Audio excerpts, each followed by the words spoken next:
Hello, fellow lovers and movie lovers alike. I'm Hailey. And I'm Javi. And you're listening to the Just Be Poly podcast, where we discuss movies and in the end answer the question, could these problems be solved with polyamory? Let's find out.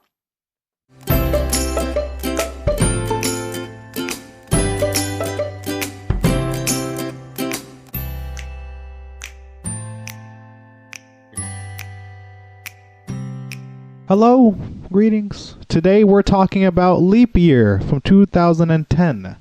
This film was Hailey's choice. Hailey, why did you pick this film? I picked this film because it's a feel-good favorite for me. I enjoy it every time I watch it. I love Amy Adams. This film made me realize how long I've been loving her. Like I know all her iconic roles, like even off the top of my head, which is not very typical for me to know iconic roles of artists like that. But like Enchanted and then Nocturnal Animals, which we hope to cover in our horror season. I guess that's the two off the top of my head. But Enchanted's from when I was a kid, and then Leap Year is this random romantic comedy that I bet a lot of people have seen. It feels like one of those things that everyone has seen but nobody really talks about. So I think it's really cute, and every single time I watch it, I do enjoy it. I think it's bitey and funny, and it just feels good. It just feels good to watch. But yeah, Amy Adams in this, she's so beautiful, and I love the development here of two people who don't seem to be very compatible at all. Finding similarities and finding love in a very unlikely place. I like that. Thank you. Yeah, thank you. Thank them for making it. Yeah, I mean, I kind of I saw that a little bit. Finding love in unconventional places, like city girl meets farm country boy. It's a tale as old as time. I actually wrote down a list of cliches that I saw as I was watching it. There were a lot of cliches. Did you write all of the cliches? You didn't. All the ones I saw. Oh my gosh, I'm so pumped. How long is this list? It's just a couple things. So it was city girl meets country boy. Two people that can't stand each other, forced to be with each other. Country bumpkin is what she called him. Yeah. Some backwards Irish bumpkin. Yeah. Two people that can't stand each other, forced to be with each other on a road trip. She's an optimist. He's a cynic. He literally fights for her, and that's how they start bonding or like getting close together. She was cornered, and he fought for her honor. Yeah. There was a couple more, but I stopped writing them down. Interesting. Okay. You know what? Now that I'm thinking about it, this is reminding me of a lot of, a big complaint that I actually do still carry with me about a lot of the romance novels that I've consumed in my life. And granted, so here's kind of like a little backstory about me. Is my mother, she loves romance, and when I was a teen, I love to read. I don't make as much time for it as I have at different stages in my life in the past, but it's always a love of mine. I love writing, and I love words and poetry and all this great stuff. But when I was a teen, my mom had a garage of romance books, and there were like boxes and boxes, and she let me go through them, and I ended up just reading a bunch of them, and they were written by different authors, and there's this thing, this like, I'm not sure, maybe you can help me figure out what the word would be called, maybe trope, or just like something that's repeated, like these patterns about like the woman being this like strong, career driven, maybe broken in love kind of personality. And then there's this like super annoying guy who's like arrogant and charismatic and like also super attractive. And she like literally can't stand him. And then they fight, and then they fall in love. And this is something that I saw in almost every single book. Cause I was thinking, I'm like, okay, Javi's listing stereotypes. Like, yeah, let's think about stereotypes. And I was thinking about the one scene where their car got blocked in the road by that herd of cows out of nowhere, and he chose to take a seat and didn't even try to move them, whereas she was very determined in getting to her destination, and she started she didn't even lift a finger. Did you notice that she never actually laid a hand on those cows? And she wouldn't either, because at the beginning of the movie, she was nudging she wasn't. She was actually just getting really, really close to them and just getting close enough where it looks like she hit them, but she never actually hit them. And do you remember at the beginning where she was wiping the counters all the time, yeah, with the wipes? So she wouldn't touch those cows. She's very much like, I need to be clean. This is dirty. She's not going to touch a cow. I think she maybe commented on how they smelled as well. But my point is that, oh, look at this strong, independent female lead, taking charge of the situation. And I was like, there you go. That's breaking stereotype, because blah, blah, blah, masculine, feminine portrayals and, media. And then I was like, oh, wait, actually, this is actually a very, very common thing of this career driven, strong, independent women that I've seen in romance novels. And I think it dates back at this point, maybe 40 years. So, yeah. And I guess in that way, it's a cliche as well, isn't it? Mm-hmm. Well, thanks for sharing that. That was really cool that you had a list like that. That was for me. That was why did I want to watch the movie? What does this movie mean to you? So I never seen this film fully before, because I saw bits and pieces of it with you. Oh, because I've seen it before. Yeah. Okay. I remember a year or two ago. But every time I started thinking about it, I couldn't really remember too much about it.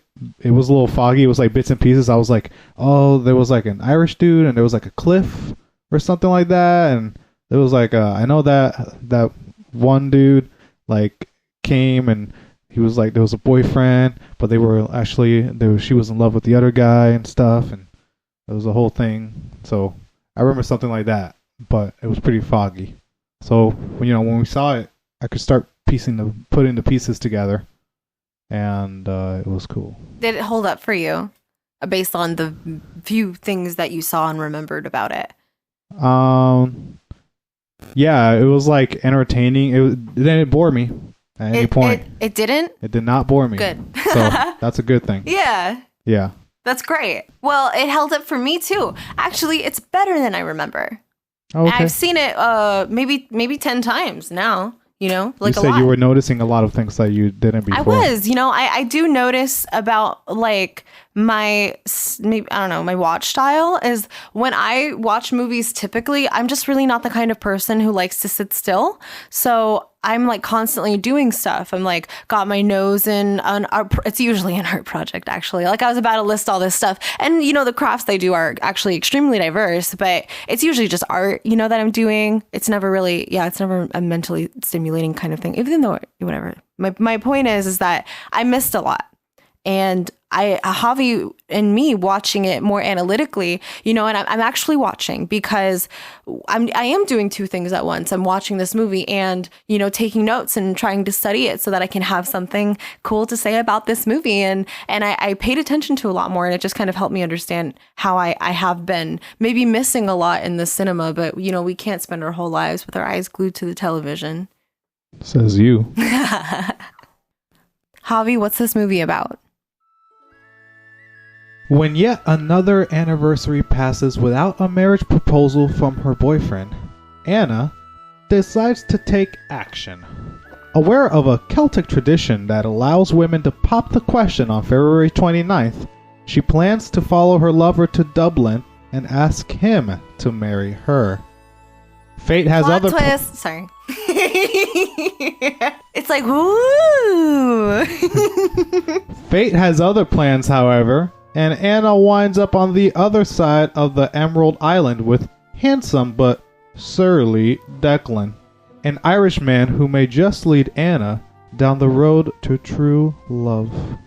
Oh, I don't know why, but I thought you'd say ruin. Leap on year. The road to ruin. Leap year.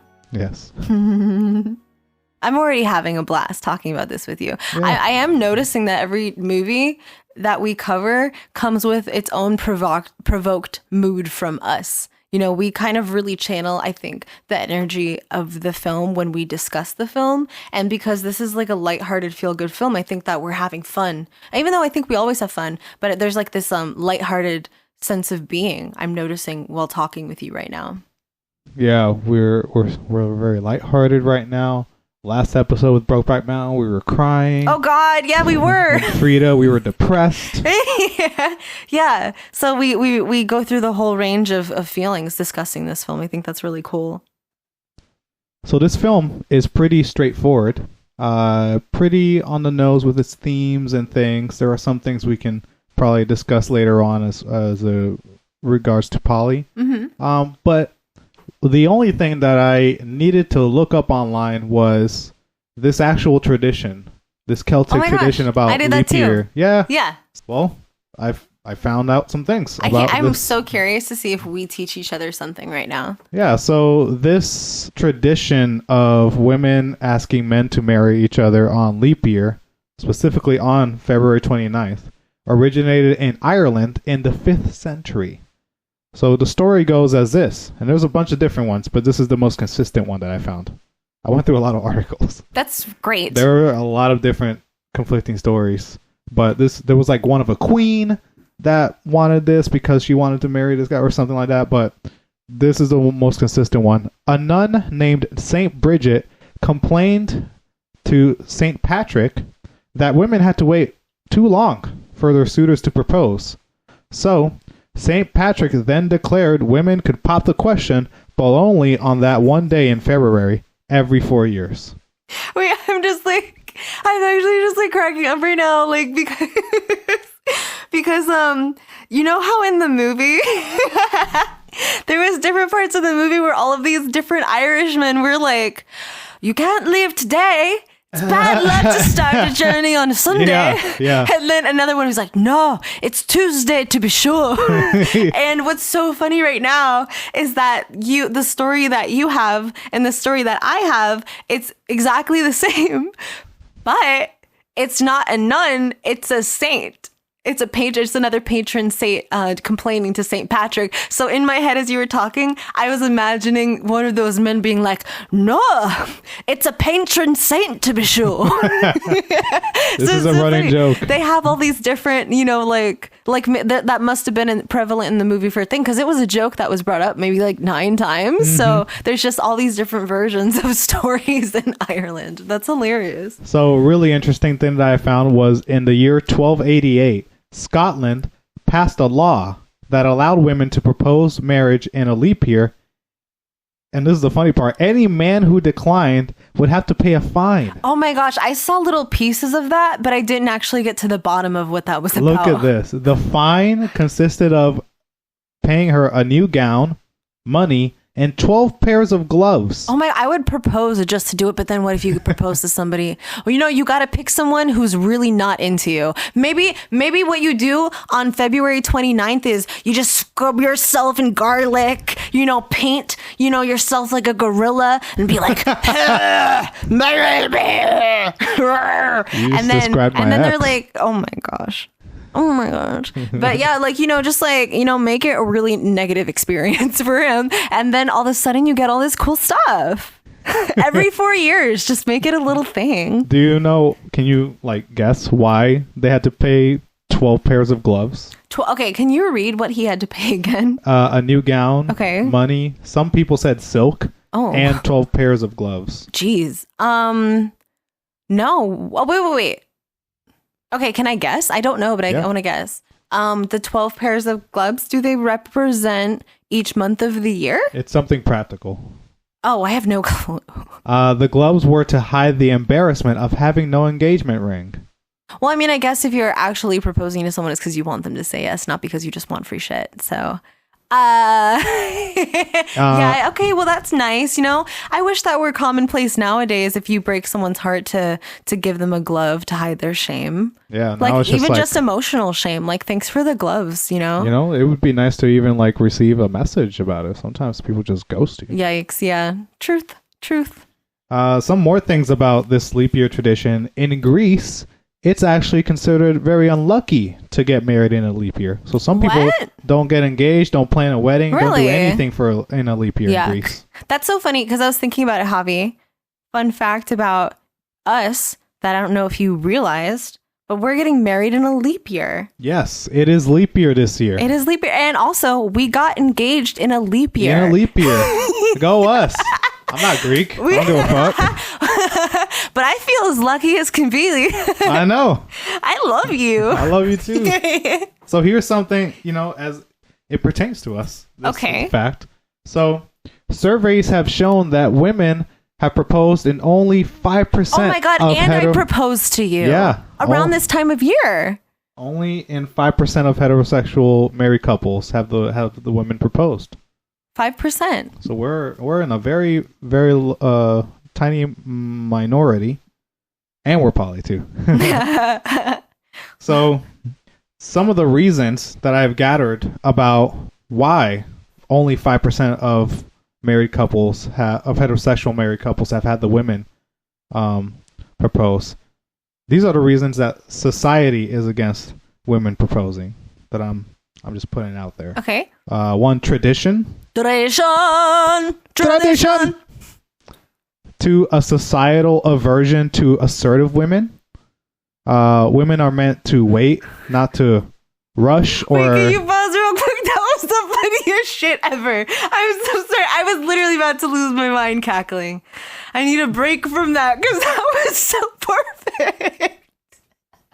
If anyone has not seen Fiddler on the Roof, I give you permission to pause our podcast right now and look it up. I think it's on Tubi for free. You can find it somewhere. Go for it. Do it. It's probably the best musical movie I've ever seen. Oh. Tradition. So tradition, a societal aversion to assertive women. Women are meant to wait, not to rush or, quote, trap men. If it's not trapping, if it's a man doing it? No. What? Girls are cautioned against coming off as, quote, bossy. Like women, even women in power, get trampled over by their male colleagues, right? Women are told that being bold is considered a flaw. And men are concerned about being publicly emasculated. I don't give a fuck, though. I'm always super excited to tell people how we got engaged because of their shocked reactions. But also, I feel that kind of shifts people's mindsets to being more open about what's possible in a relationship when you see other people do it. That's why I like telling other people. It was very casual how we did it. I don't know. I mean, I asked you a lot if you were sure. I totally did, but I also did feel like I was trapping you because I wasn't really expecting you to say yeah.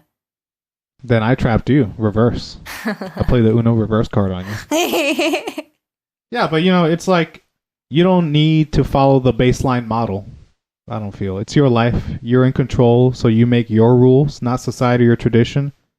You should never wait around for someone else to make decisions for you in your life. That's why I'm so happy. I said, yes. I love this one quote I've been exposed to recently. Be the author of your own life.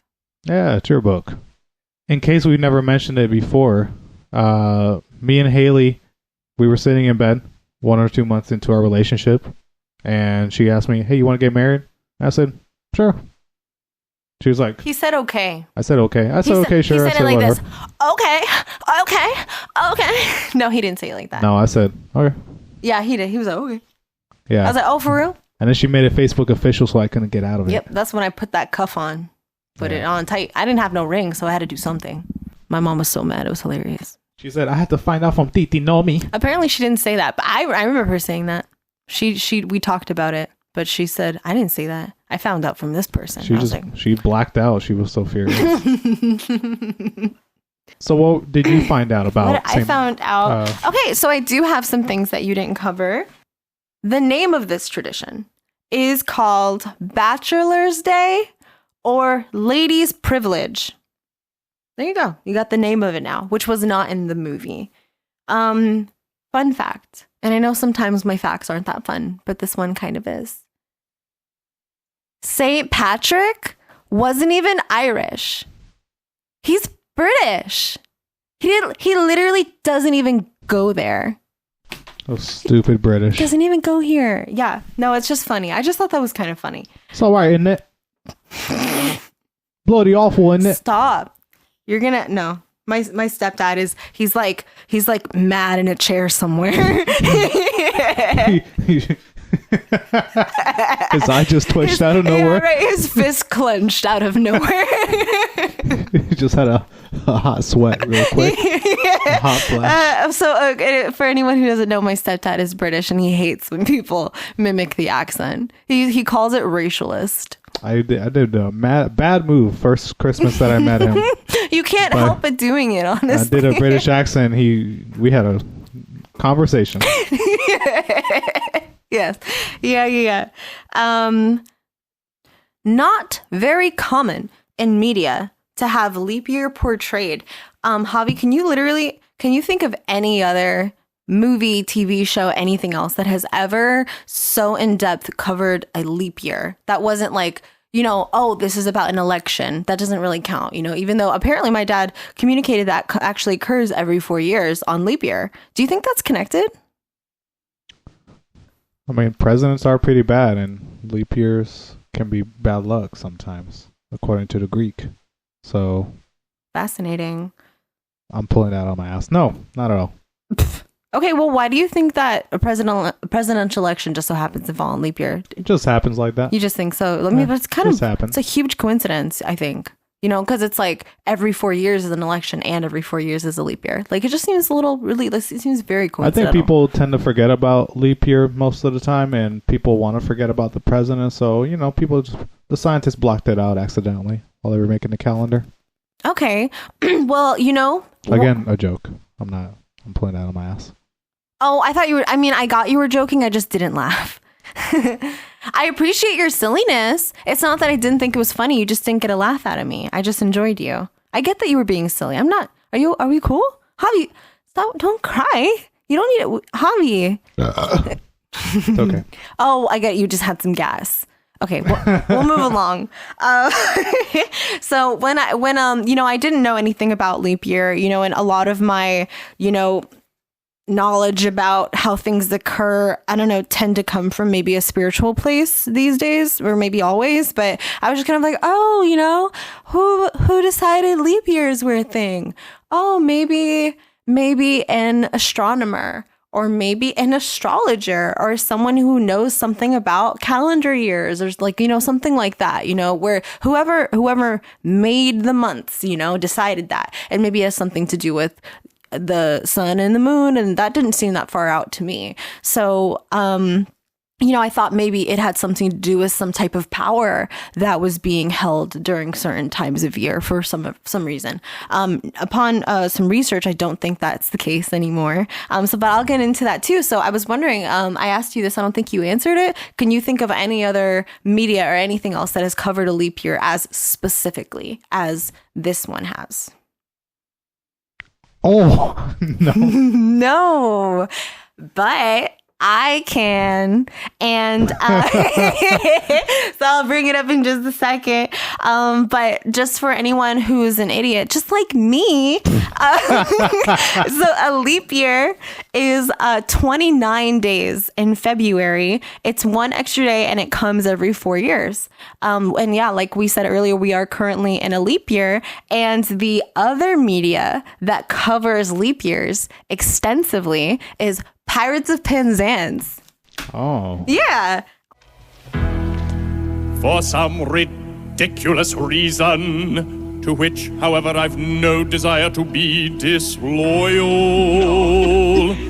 some person in authority, who? I don't know who, very likely the astronomer royal, has decided that although for such a beastly month as February, 28 days as a rule are plenty. 1 year in every 4, his days shall be reckoned as 9 and 20. So if anyone who's not familiar with Pirates of Penzance, it's definitely one of my favorites. So that was the older version. I'm not totally sure when that come out, but it was maybe I don't know. I'm wrong. Whatever. It's old. And 76. 76, the original 42. one?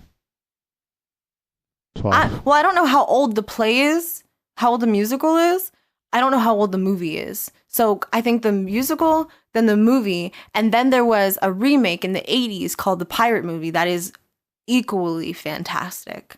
So, but the pirate movie and Pirates of Penzance, I totally recommend it. Though it's probably not for everybody. It's about a pirate who no, actually, this is so silly. It's about a little boy who his parents want him to be successful. So they give the baby to the nursery maid, Ruth, who's pretty old at this point in time, like maybe, I don't know how old. She's older. She's an older lady. And she says, oh, a pilot. You want me to bring him to a pilot? But she mishears the parents, and she brings them to a pirate. And it was a whole miscommunication, but now he's apprenticed to a pirate for 21 years, and he's bound by duty. And the whole thing is that his duty is everything, and he fulfills that duty. And then when they set him free from his contract, he goes, "It is now my duty to destroy you because I've seen how evil you are." And then he goes to shore, tries to gain life. I don't know if he's even ever really been on land that long. And then what happens is that the pirate captain comes back to claim him because Frederick was born on a leap year on February 29th. So he's not 21. He's actually 5. And therefore is unrelinquished from the contract. I am a little boy of 5. Yes, a little boy of 5.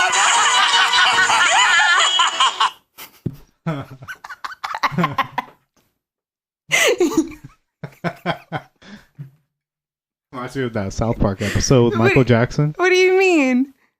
I'm a little boy. Or is that I'm a little girl? I don't know. Okay, so Anna, our main character, spur of the moment, decides to book a plane ticket to Ireland. Same day. I was like, whoa, I wonder how much that ticket costs. Do you want to play? What's the name of this segment? How much does a plane ticket from Boston to Dublin cost? Typically around this time of year. $2,000. $2,000? No, actually $500. And I don't know anything about plane tickets. I thought she was like flying first class or something. Oh yeah, you would think that too, based on what we've seen from her at that point in the movie.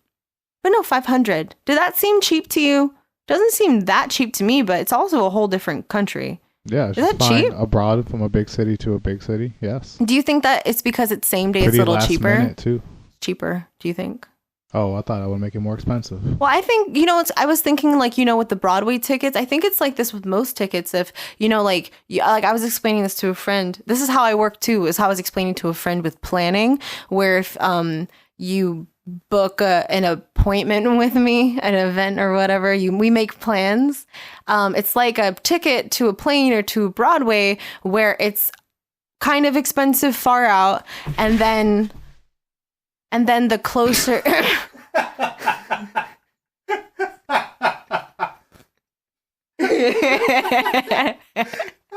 Oh man. Oh, that's hilarious. To kind of explain why I'm laughing so hard, we have our cat on the bed, and we have this table that's kind of slippery for him. And he jumped from the bed to the table, and he just slid right across and ate the floor. Oh, man. All right, sorry. You were talking about the plane ticket? Yeah, the plane ticket. My point was, I think that I do think that plane tickets might be cheaper same day because they're trying to fill up the seats faster. It would be nice to get any money for this seat instead of no money for it. Mm-hmm. So that makes sense to me. So $500, like maybe same day is a good deal. I don't know. I don't buy plane tickets that often. I have never traveled outside of this country. Couple of ignoramuses over here. Puerto Rico, but you didn't buy those tickets. No. Doesn't count. Yeah. Okay. So, those were my two questions, the things that I was curious about, though I did take a lot of notes during the movie, just things that I thought were interesting or, that I wanted to talk about or comment on. Mm-hmm. Yeah, my first note was just, it's D. Oh, yeah. That was great. Dee plays the supporting character. Can you talk about her character real quick? Yeah, you noticed that she was like Not a good friend. Not a good friend. Yeah. So what was kind of happening? Like, she was supportive, and she did notice, she was ultimately supportive. Maybe this is just how she shows up for her friend. I don't know, but it did seem like it was kind of coming from a weird place, especially because it was something that was said every single time that they spoke.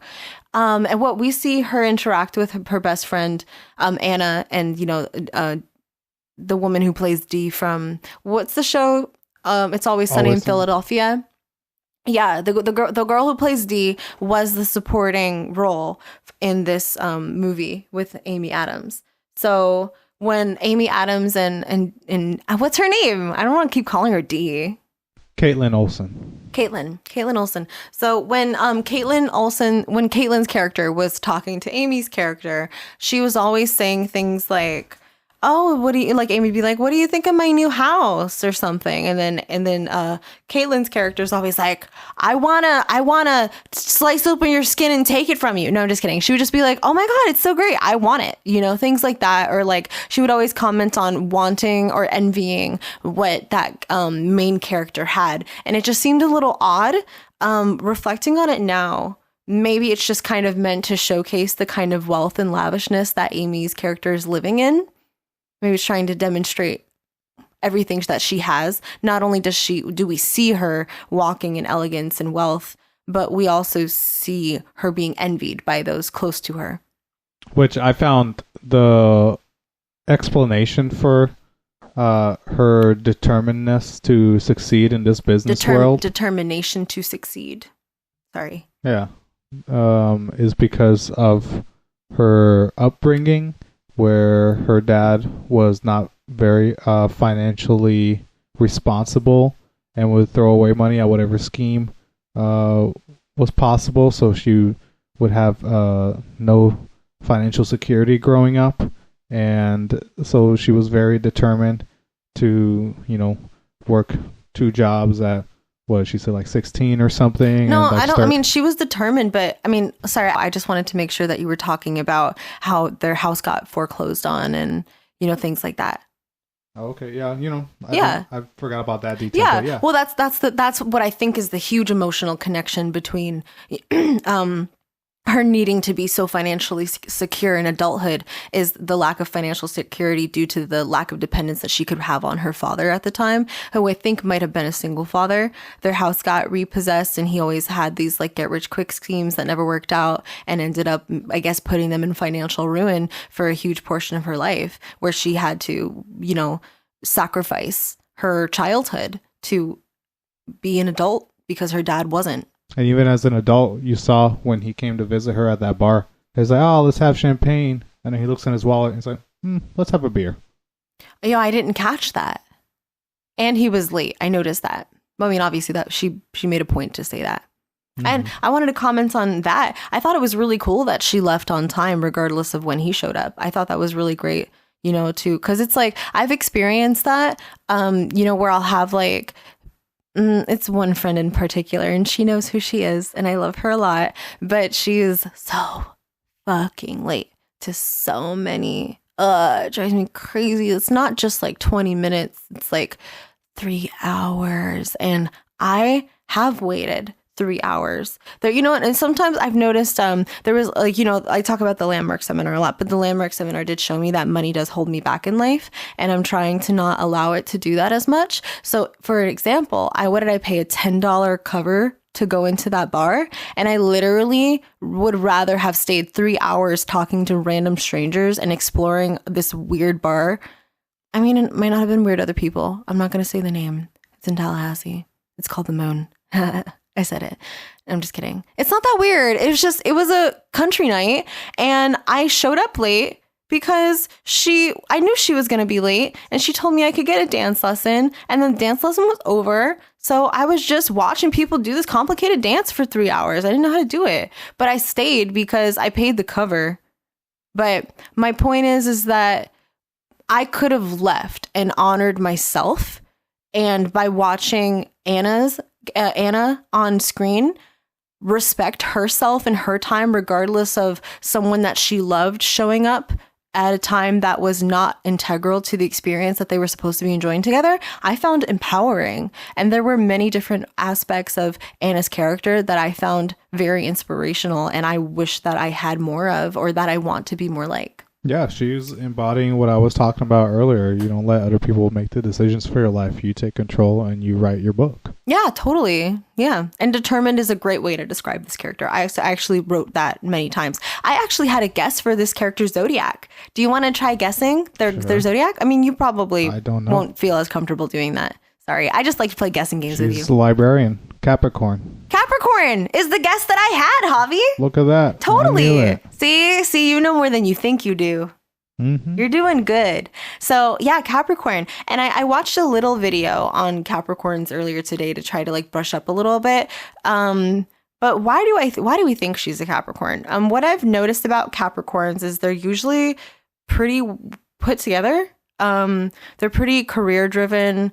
They use like work as therapy. She's big work. I wouldn't even say workaholic. I think she just like dives into her work and she seems to really enjoy it. And she feels like she's helping people. Do you think that she's a con artist? Because Declan later in the film calls her a con artist. No, he's just looking at a narcissistic view. She likes her job. You mean cynical? Pessimistic? Yeah. Pessimistic. He's looking at it through a pessimistic lens. Yeah. I think she just likes her job because she didn't have a home, so she wants to create a beautiful home. And she does that for other people. She wants it so badly that she's good at it. And it seems very artistic, you know? Seems cool. I like your perspective, you know? That's really, I think, insightful. I use that word to describe you a lot. Full of sight. Yeah. So yeah, I totally thought she was a Capricorn for those reasons. Yeah, I'm sure there was a lot more that you could go into. She's like, Capricorns apparently put up a lot of walls, but are actually very sensitive. You know what? That's actually, now I'm thinking about it, that's actually something we see, which I do want to touch up more on later. But one of the big things that we noticed about Anna was her lack of communication. She doesn't actually want to share with Jeremy what she really wants from him, and gives him tiny little hints, hoping that he'll get it. Instead she could just be honest with him. Maybe she is putting up a wall because she is actually very sensitive about the situation. I don't know. But yeah, she gave Capricorn. We love Capricorns, earth signs. Javi's an earth sign. I don't know if we ever actually told you guys what our signs were. We wanted to have you guess in an earlier episode. Javi's a Taurus and I'm an Aries Pisces cusp. A lot of people might be going, and other people might be going, ew. What? Ugh. But not for Taurus. People adore Taurus. People really hate Aries. And I'm glad that I'm a cusp because I get it. I think you're the favorite of the two hosts of this podcast. What? Yeah. Aw. Yeah, the votes are in. The votes are in. You win. Yeah. Thanks for the vote of support and confidence from you, babe. Another note I have is a quote that they said, "I'm so glad we want the same things," and then proceeds to be disappointed that he didn't propose to her at dinner. She says she dropped a hint by buying a wedding newsletter or something. No. She said she put his name in a mailing list a couple of months ago to give him a hint that she wanted to get married. Yeah. How was he supposed to know that? I would have just been annoyed. Like, I'm getting this freaking spam. I might not even open it. Yeah, it's very poor communication. And they're not very romantic with each other. Yeah, Javi noticed how they kiss. Yeah. I did it to Hailey and she was like, "You didn't even touch me." Like, the romance was like a business deal. Yeah, and he was also very into his work too, which we do think, because like when Anna first meets Declan in Ireland, it's interesting how she responds to stuff. I think that this is them moving the plot along a little bit. I think Declan said something like, "Must be something special," and then she goes, "Who?" And if Declan said to me, "Must be something special," I'd say, "What?"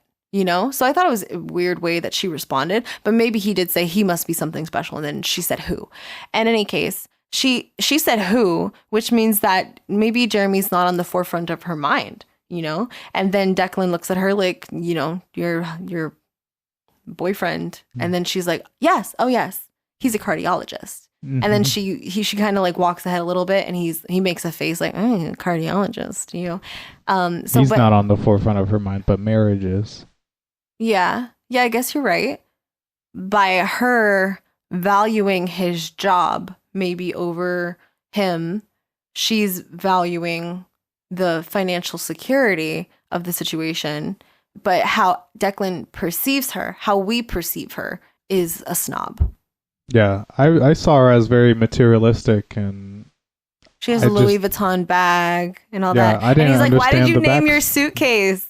Yeah, which I really like, why they gave such, you know, background to why she values these things. You know, I think that's probably the theme of the whole story, is like that they're both like these, you know, fronts of people and masks and fears that they've cultivated that shape their actions in their lives. And then upon this journey, this unlikely and unwanted journey with each other, they reveal themselves for the first time in years, actually, because Declan's struggling with his heartbreak from his ex-fiance, and it's led him to this block. I didn't realize how blocked it was. You know, when she stumbles upon his bar slash, you know, inn slash taxi service, you know, it's barren. There's like 5 drunk old men in there, and they seem to be regulars. But it's mostly empty. And then at the end of the movie, it's a bustling hub for family and everybody. So you really do see the impact of what that did to him. You see it already because he's a clenched fist, you know, with hair. It's a quote from, you got that. What is that from? That's from The Haunting of Hill House. Cleo's just a clenched fist with hair. I love that. But yeah, he's a clenched fist. And then Anna is this like, you know, materialistic, you know, career-driven girl who lives this like passionless life. Her life's a diamond, basically. So, you know, yeah, like, who knows how long she's been with this guy? How do you know how long she was with Jeremy? 4 years. 4 years. And I don't know how long ago that breakup happened, but it was relatively recent because he was young in that photo as well. Yeah, well, maybe it was the same amount of time. But my point is that they've been this way for a couple of years. And upon this journey with each other, they're finally, they work together to set themselves free. Or they set each other free. At the end, she returns to Ireland. And at the end, he confronts his ex in Dublin. And they both are more successful because of it. They face their demons. Yeah. Yes. Or they just overcome them. I guess, yeah. He faces demons, I think. I think she just overcame something. Yeah. You set me free. I feel that way about you, too. I was talking to somebody about how James at work, how you've been really great for me understanding certain social situations. I feel like I learn a lot from you all the time. Thanks. I don't know where I learned this, but people in film eat apples when they want to be seen as jerks. What? Yeah, filmmakers make a character eat apples when they want the character to seem is it because mischievous, villainous a little bit. So he's eating one when she steps into cow manure and is laughing at her. Wait, who is? Declan. Yeah. Oh. And he's also eating one again when they wake up at the old people's house and they're in the kitchen, and she's like, I need to borrow your car, old man, to go to Dublin. And he's like, and why do you need to do that, sweetheart? Yeah, because they're undercover. Yeah, they're not supposed to. They were pretending to be a married couple to be able to. Classic. That was another cliche. Is pretending to be a couple in the movie. Oh, yeah. And then being forced to kiss in a public setting. Yeah. Yeah. But yeah, so they had to pretend to be a married couple to stay in this inn. And then he put her on the spot asking her why she needed to go to Dublin, which was obviously to propose to her boyfriend. So that he was being weird. As you're saying that now, I think I recall a scene where he ate an apple while he was watching her push the cows out of the way. Yeah. Fascinating. Thank you for sharing that.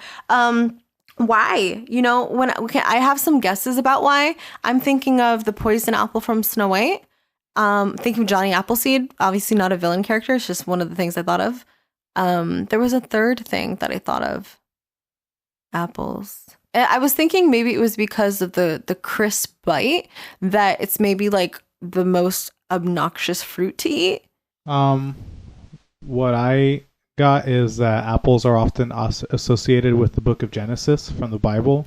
Oh, the forbidden fruit? Yeah, when you want to draw parallels between a less virtuous character and Satan, the forbidden fruit, the snake, Eve. Fascinating. I love that. Wow. Cool. That story is my favorite. Go Eve. Yeah.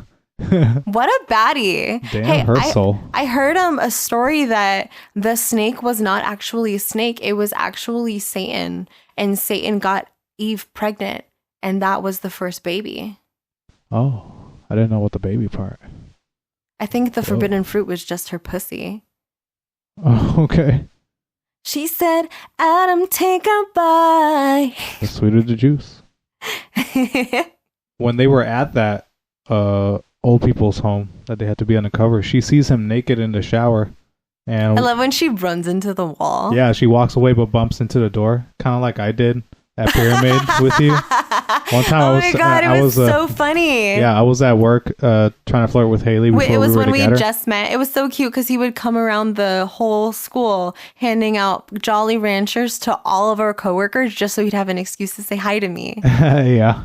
And then, I'd be like talking to her and I'm trying to like walk out smooth, and I'll like, as I'm walking away backwards, I'm bumping into a table.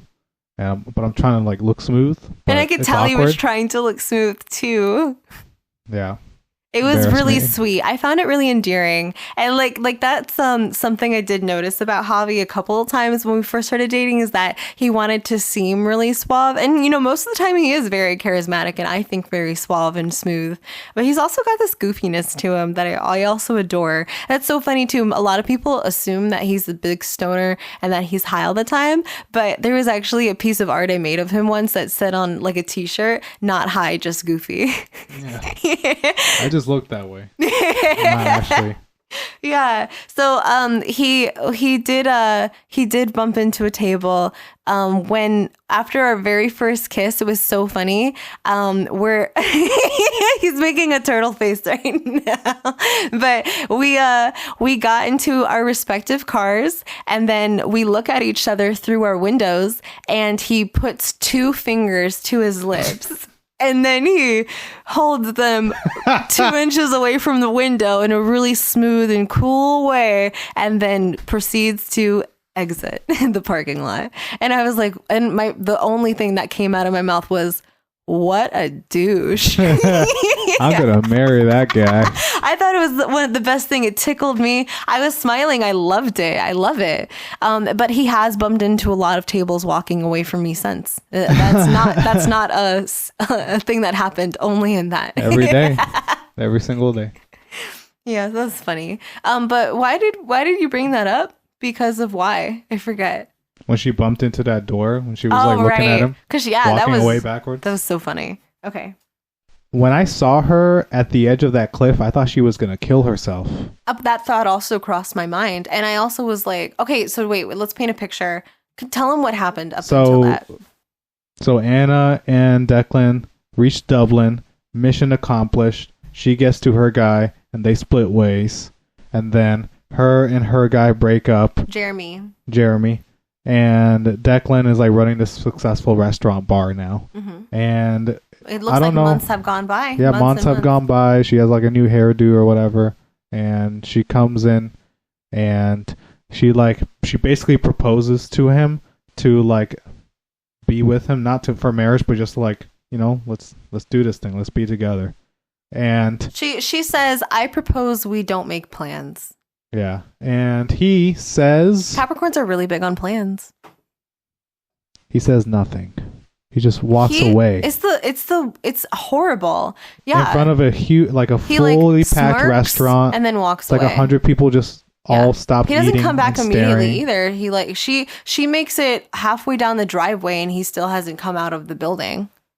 Yeah. She leaves the whole village. She's like, I guess that was an Irish goodbye. Yeah, and she's like crying and she's like at the edge of this cliff and I'm looking at this, I'm like, oh, wait a minute. I know. I'm like, imagine how dark that movie could have gotten if she jumped right at the moment when he came back with a wedding ring that was owned by his grandmother or something. Yeah. And then she's like, you said no. And then he said, I didn't say anything. And she said, you walked away. He said, I was getting something.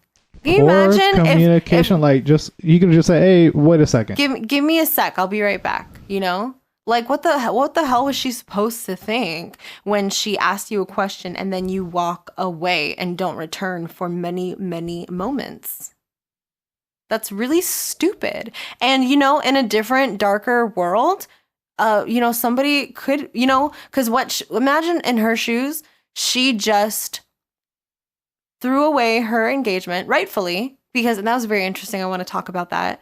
She threw away her life, her engagement. She flies across the country to lay her heart on. And I'm noticing actually as I'm talking about it, you know how you said that she had a new hairdo?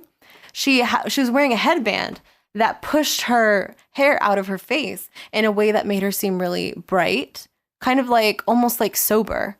And I also am now thinking maybe more vulnerable because she lays out her entire heart and all her feelings in front of this very cynical person who she does not know what he's going to say. And then, he basically seems like he said no. And then she, runs away. Very humiliated and embarrassed, I think. Yeah, this guy traumatized her. I think so. Like, I would have found that to be quite traumatizing regardless of, how he mended it moments later, That's not funny. That's heartbreaking. Mm-hmm.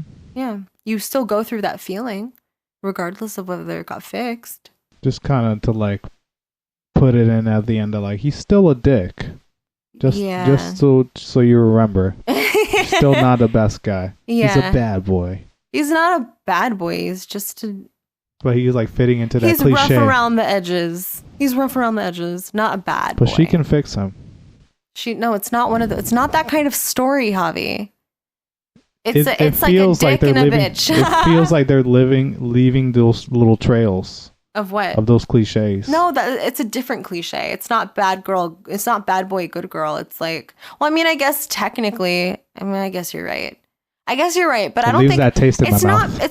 It's not like bad boy though. Like it's like optimist and pessimist. Like it's mixed with that. But also obviously she's got more of like a good girl and don't break the rules maybe kind of vibe, and he's like. I wouldn't say though that he's like out here breaking rules though. When I think bad boy, I think that, someone who's more daring. He's not daring. He's not like leather jacket, slick back, grease hair or nothing. He's just, so I would think it's more just like optimistic and pessimist kind of connection. But yeah, I guess you're not incorrect, but I don't necessarily think that's right either. It's just fitting into that cliche that the movie wants him to be in. I don't know. I thought that was really stupid. But whatever, it kind of, it makes us, stay on the edge of our seat a little bit longer. It makes it more cinematic and climactic. So, whatever is juicy. Well, then we get that beautiful shot of them at the cliff. And then silhouettes he gets sunset. down on his knee. And then I told Javi that the way that he held the penny or held the ring, it looked like he was holding a penny that he'd found on the ground. He was holding it like so lax, like just slack wrist, like, you're going to give me an answer because it's wet down here. Yeah. You want this or not? I don't know. Okay. Oh yeah, she has this whole conversation with a priest on the plane about it's been 4 years, and all this stuff, and she basically just like throws down like the relationship escalator ideal at this priest, and yeah, the priest was sick of her. Yeah, he was dead asleep when she was still babbling on. Yeah, and then the plane had a lot of turbulence where all of the face masks came down, and then the pilot was like, I might have overestimated how bad this turbulence is, so we're going to be landing a little sooner. And then she's like, I can't land in Wales. I'm on a schedule. And then the priest is like, it's like, I can't die. I haven't gotten engaged yet. Yeah. Priorities, lady. He's like, at least we're landing. She's like, yes, but I'm on a schedule. That was so funny. His face. Yeah. So yeah, that was a trip. Like, this girl needs Jesus. So I really admire Anna's confidence in this film. I did notice that she seemed a little OCD in her cleaning. I loved how she was assertive yet soft-spoken. I thought that was a really cool mix. Like, it's almost like you felt more inclined to listen to her because of how she spoke.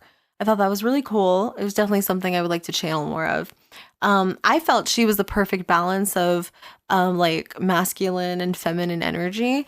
And I mean in that, and her masculine energy is that determination, that drive to action. And then the feminine energy is this like wonderful intuition that she keeps displaying, and this nurturing way of being. But more on the intuition. So she's being very, very precise. It reminded me a little bit about the woman that we covered in Over Her Dead Body. You know how she was very particular about how she wanted her wedding to be. Anna was like, I think it needs to be hemmed just like maybe like a quarter inch. You know, I was like, a quarter inch? That's like nothing, you know, but that's the way she wants it. She was like, oh, maybe an eighth. Yeah, maybe an eighth. Yeah. And then she says, ow. And then the tailor had pricked her. And then she said to him very softly, you did that on purpose. Knock it off, you know? You know, the tailor's name was also named Declan. No, I didn't know that. That's his real name, Declan. What, like the actor? Yeah, the actor. Cool. Maybe he's Irish or something. Yeah. Fun fact with Javier Laureano. Fun fact, this was based off a true story, and that was the actual guy. That's cute. I'm kidding. Yeah. You got it. Yeah. Oh, okay. Yeah. The tailor pricked her, and she said, you did that on purpose, you know, stop.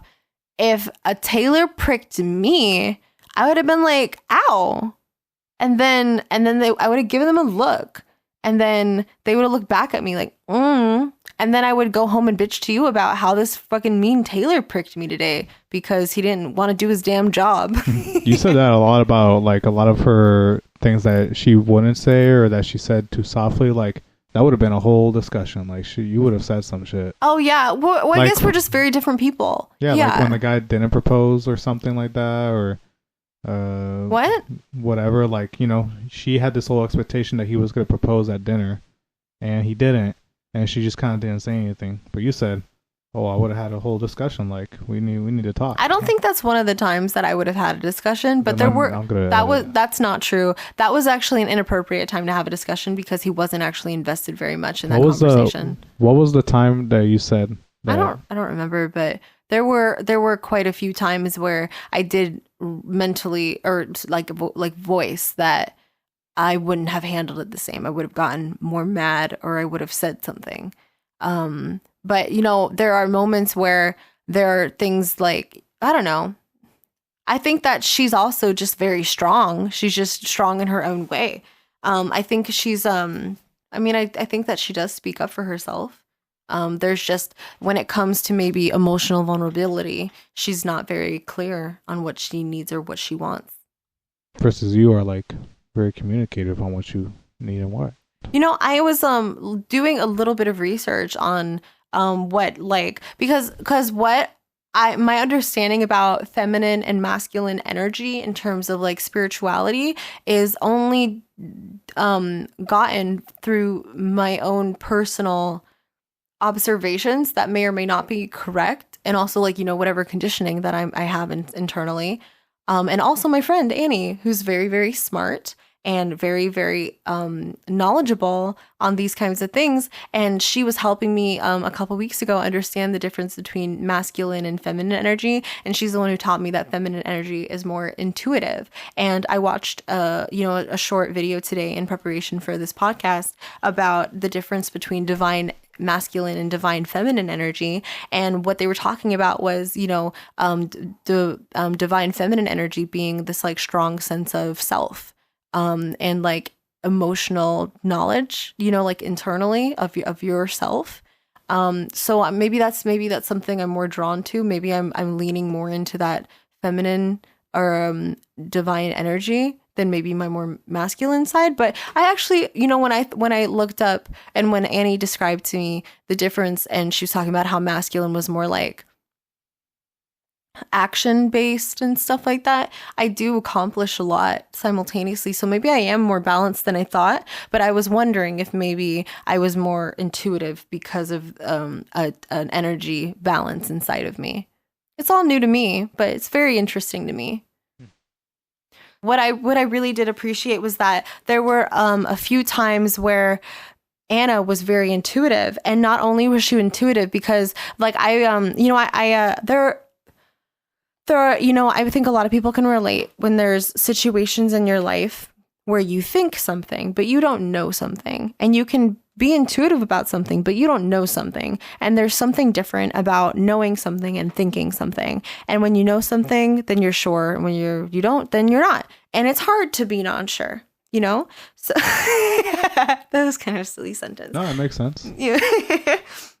So, but the really, truly impressive thing about Anna is she trusts her intuition so much, so confidently, that when she has an intuition about somebody, she says what her intuition is, regardless of whether it's confirmed in reality. And she says it again, regardless of whether they confirm it. So, for example, she might not have been right in this exact moment, but there were other moments where she was absolutely right. So I think that we can come to guess based on the pattern that she exhibited throughout the film that she was correct in this as well. They're waiting for a train. That was one of the many pitfalls of their journey together, was that they did this and this and this and this, and there was all these delays to get her to Dublin. And they were waiting for a train. They had 2 hours to kill, and there's this beautiful castle in front of him. And he says, "Let's go up there." And I think that's really cool too. Maybe you know what? Maybe there is a bad boy vibe to him because he did something daring and adventurous in that moment. So maybe you're totally right then, and I take it back. Okay, you win, Javi. I know. I just let you have the win. No, you got it back. So anyway, and also we're not in competition. What are you talking about? We had a whole vote and stuff, and you won. So they go up to the castle, and they end up killing the entire 2 hours and end up missing the train again, which was very heartbreaking for Anna. But he tells her this story about this girl who lived in the castle, and she was in this engagement that she broke off because she wasn't in love with this man who was older than her and richer, So the parallels of the story of this castle 100% parallel the situation that they were currently in. And then Anna used her intuition and said, "You're hitting on me." And he's like, "What? What? No." And he never once confirms it, but she doesn't need him to confirm it. She knows it. And if I said to someone like, are you hitting on me? And like there's people in my life who have been like, they're hitting on me. But how many times has anyone been in a situation where they thought something was happening and then it turns out it wasn't happening? So the fact that she can trust her intuition so much where she literally doesn't need you to confirm it. She's so confident in how right she is. She literally doesn't care if you agree or not because she knows what the truth is like so astonishing to me. I literally can't fathom being that sure about somebody else's sense of being. Like, is that even a thing that happens? Like, I'm sure it happens somewhere, but that's very strange to me because I'm currently coming out of a place of not trusting myself. I think that my intuition can also be very strong when it comes to people, but I always try to give people the benefit of the doubt and, let people speak from a place of honesty. And if somebody's telling me something, I'm not going to listen to my intuition as much because I'm going to trust them. And that might be to my detriment sometimes. I think I'm coming to a space where I'm trusting my intuition a bit more, but I still need that validation and that reassurance that what I'm perceiving as reality is reality, because apparently that's not always the case. I think that's the thing about Pisces too, is that they tend to be more in a dreamland. And because that is half of me, I do think that that's a pattern I've noticed about myself, is that maybe I'm not always living in reality, but I don't think I'd have it any other way. Sometimes I get this fear. It's very irrational, but I always think, what if what I'm not seeing is not actually reality? And I'm like, In the Matrix. No. Like, What do you mean? What if I'm like, I think I'm doing an action, but in fact I'm not actually doing that action. I'm doing like something very bad, like stabbing me in my sleep. No, like I would be like at church and I would be sitting there and I'm like, all right, I'm just sitting here at church. And what if that's what I'm thinking I'm doing, but in actuality I'm like stripping naked down the hallway into the altar. Your nightmare was very Bring It On, and my nightmare was very Hereditary. What? I've never seen Bring It On before. Oh, well, Bring It On. The nightmare she has at the beginning of the movie is a scene where she's naked doing a cheer in front of the whole school. Oh. So your nightmare was very like juvenile, and mine was like absolutely horrific. One thing that I noted about the interaction that you commented on, which was the dinner scene where Anna gets all dressed up after her interaction with her father at the bar, and she goes and she's expecting a proposal, and he gives her a closed box that is clearly a jewelry box. I think anybody could have come to the assumption that it was a ring box, you know?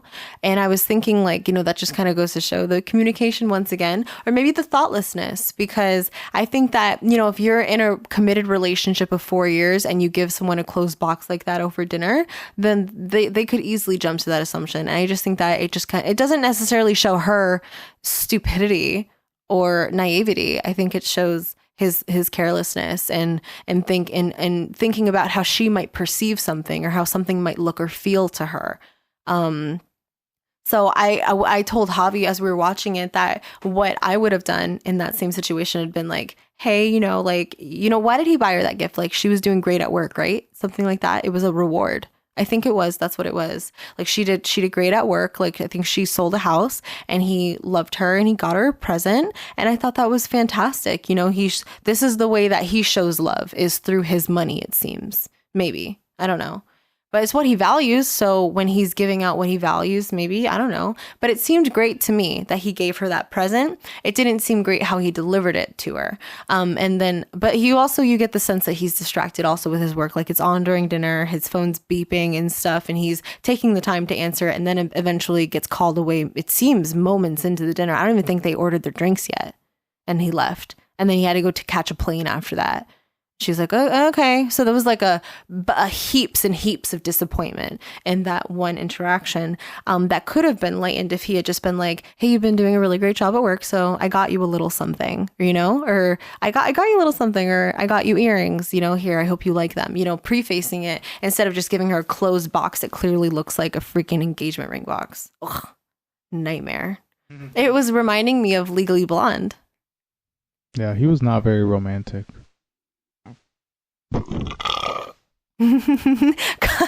And you burp right after that. But look at me, guys. Like, he's literally in this beautiful burgundy silky red shirt right now. He literally looks like a Latin lover. He's absolutely stunning. So he can burp in my face all he wants and still be the most romantic person. Mm-hmm. I am Latin. Yo soy un lover. Te tengo en mis manos, Hailey. Mi amor. Okay, so yeah, you know, I thought that it was weird on both of their parts. I think it was weird of her to assume. It was weird for him to not communicate. There's just kind of some interesting things that I don't really totally understand what they mean in that interaction, but obviously it was a disconnect. Obviously she was holding in her feelings all the time. I was like, oh, she must be rich, you know, looking at like the clothes and the dead and the walk and the clack of the heels, you know. I thought it was funny. Why do people in rom-coms always think they can schmooze airport employees to get on the plane? Mm-hmm. I'm so glad those ladies were so sassy. Yeah, and they're always sassy. They're customer service workers, and you're asking them to do something that's literally stupid. Yeah, yeah. They're gonna treat you like you're dumb. You're dumb. She says, so, you know, I need to propose to my boyfriend. So as you can see, like, it's very important that I get there by the 29th. And they're like, oh, right. Hey, Margaret, can you open a special runway for Madam? Can you tell Dublin to clear off one single runway in this horrible storm for Madam? Mm-hmm. Yes, right away. And you just look at her and stare at her with wide eyes and a smile. Mm-hmm. Yeah, so I thought that was funny. That's so funny. I have a note here that says they live totally different lifestyles. And then I put a dash, and I must have wrote this later in the film. They're actually not so different. And I guess the reason, though, when I discovered they weren't so different was when they are in the inn, and Declan offers to make food for the innkeepers, which is the innkeeper's wife and her husband, and then also 2 other residents that are an Italian couple, an older couple. They're out in the garden grabbing fresh vegetables, and Anna is vulnerable with Declan about her childhood experiences with her father and how they pretty much both came from poverty, low-key.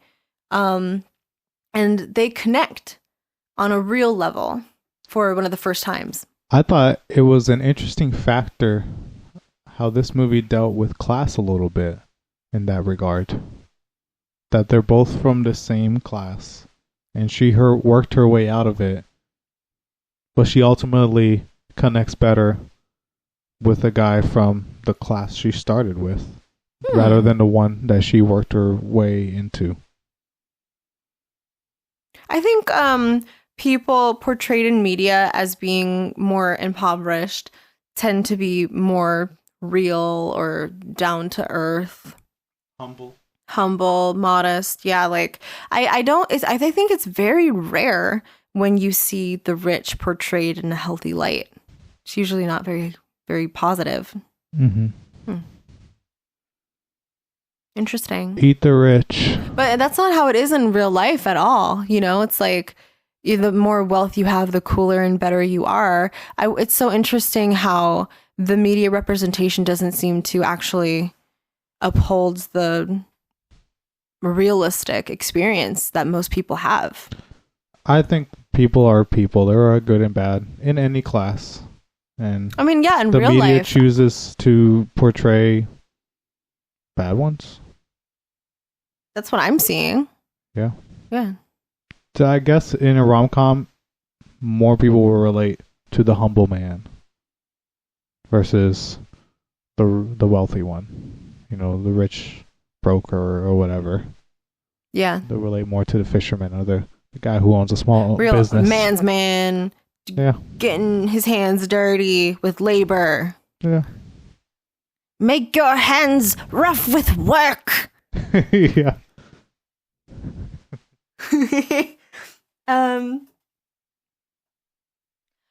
She finds the picture in the room, which is a little maybe odd for an inn, for such a personal artifact to be in the room. It's literally a picture of him and his ex-wife or his ex-girlfriend. She looks like her, you know, in the picture. I actually thought they were both redheads, but apparently she's a blonde, his ex. So, but yeah, they looked kind of similar, and I was like, oh, she's his type. So when he saw her, he was like, oh, but also she looks like trouble. She looks like she belongs in Dublin with the liars and the dirty, dirty cheats of the world. Gosh, I want her. Yeah. So that was something I noted. I thought that maybe he was being especially mean to her because she reminded him of his ex. Sometimes people are mean to the ones we like. I mean, yeah, if you're in middle school, maybe. Javi, what did you notice about the music? Why are you sighing like that? Was it boring? Oh, yeah. The music was pretty boring. Like, when they got to Ireland, you know, we heard some Irish tunes, which, you know, it's always fun and upbeat and lively. But the wedding scene? Yeah, the with wedding the scene. They had a live band, you know, and it seemed like it was pretty. The music was synced up. It seemed bopping Enough, you know. Oh, when right. When to you the heard musicians. people, when you heard people clapping, you saw them clapping at the same time, so that was nice. But most of the time it was like pretty corporate music. Which corporate music is just a term for music that's not meant to be good. It's just meant to give off a vibe. Oh, yeah. You know, like Okay. this is happy feeling. This is rushed feeling. You're supposed to feel like this scene is silly now. You know, it's not actually good music. They saved the good music for later, like the Mamas and the Papas song, Dream a Little Dream of Me. Oh, my God. You know, which was a good pick for when they're both in bed, longing to kiss each other, dreaming of each other. Dream a little dream of me. Love that song. Say nighty night and kiss me. Boom, boom, boom, boom. Ba-bum, ba-bum. Just hold me tight and tell me you'll miss me. Ba-bum, ba-bum. While I'm alone and blue as can be. Dream a little dream of me. So, that was all you had for the music? Yeah. Yeah. Yeah. My visual art notes are very limited as well, actually. So for the visual arts, I did notice that, you know, Ireland seems to be strongly associated with green. Amy Adams' eyes are green. Not necessarily, she's a redhead. Hers are more orange, but fun fact, I think, color theory, green and red are complement colors, so they tend to play off each other very well visually. And so she's got red hair, and she's got these bright green eyes, and the green is featured all over the place. So she really is kind of like the star of wherever she is visually. Very stunning. Green is used throughout the entire film, except when she's in Boston. Yeah, it's very cold lighting. A lot of blues. Okay, I didn't notice that. Thank you for sharing that. My favorite scene, not my favorite scene for like the podcast choice, but visually in terms of how we're supposed to understand what she's relating to or experiencing. She's at this cocktail party and she's in the corner all alone and she looks sad. And, you know, the only spot of green is the wall behind her. I just got chills as I realized I've been listening to this dream interpretation podcast, which is kind of cool. And on my commutes, I've really enjoyed it. And they were talking about how in dreams, there was this woman who had a dream about a plane crashing. In the dream, it crashed behind her. And the dream interpreter was talking about how because the plane crashed behind her, what that symbolized in her dream was a traumatic experience happening in her past that was still impacting her. So it's interesting, now that I think about it, how that wall was behind her. I wonder if that's visually meant to symbolize the past experience that she just had in Ireland. You know? It was something she was reminiscing about. It was behind her. That's pretty cool. Yeah, I did notice that she was in that green room. Just that one wall. Yeah, that's it. And that whole house, just that one green wall. It's like she still had Ireland on her mind. Yeah. So that was cool. I really liked that part. And that's what I got for the visual aspects. I mean, other than, you know, I'm just not really a landscape person, but the landscapes obviously were beautiful. Absolutely breathtaking for sure.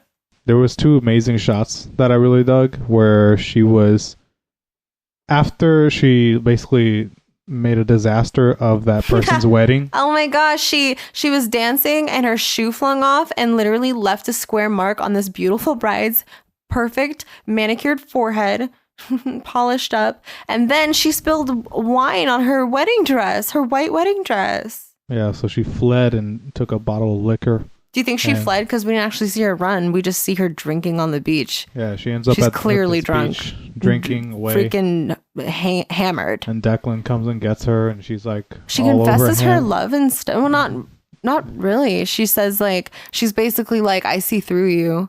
You pretend to be this, but you're actually this. And then she leans in for a kiss and then pukes all over his shoes. Yeah. But while she's doing that, they're just in silhouette against this blue moonlight on the water. It's beautiful. Yeah. I love silhouettes. It's a gorgeous. I didn't know you like silhouettes like that. Huh. And then at the end, the silhouette of them kissing on the cliff against the warm sunset. Oh, God.